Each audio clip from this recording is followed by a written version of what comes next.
Ce bâtiment revient de loin. Situé dans le quartier d'Al-Rachid, dans le centre de Bagdad, cette demeure datait de l'Empire ottoman. Un jour, son propriétaire a commencé à la détruire pour récupérer le terrain. Le bureau du patrimoine et des antiquités est intervenu juste à temps pour empêcher la destruction complète de l'édifice. Il sera reconstruit à l'identique. Un sauvetage qui fait figure d'exception. Profitant du chaos ambiant, les propriétaires de bâtiments historiques sont prêts à tout pour réaliser une opération immobilière juteuse. En ce moment, il y a des gens qui essayent de détruire les bâtiments traditionnels et qui maquillent ça en incendie ou en attaque terroriste. Ils font ça afin de reconstruire un bâtiment moderne par-dessus. Un délit passible de 7 à 10 ans de prison, mais les condamnations sont rares. Selon le dernier recensement, 1600 bâtiments doivent être protégés dans la capitale irakienne.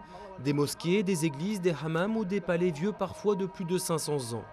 Mais protéger le patrimoine peut être risqué. Les employés sont souvent victimes d'intimidation de la part des propriétaires, parfois même de menaces de mort.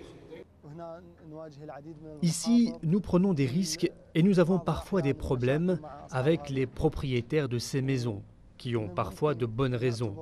Ils veulent tirer des bénéfices de leurs maisons qui sont situées dans le centre-ville de Bagdad. C'est le cas de cette maison protégée. Son propriétaire voudrait la réaménager à sa façon pour y ouvrir des commerces, mais la loi l'en empêche. Il ne peut rien en faire. Si on en reste à cette situation, ça ne nous mènera nulle part.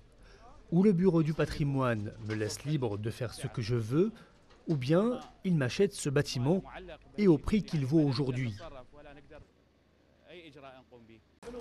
Une solution inenvisageable. La municipalité de Bagdad a estimé le bâtiment à près de 4 millions de dollars, 5 fois plus que le budget annuel du bureau du patrimoine.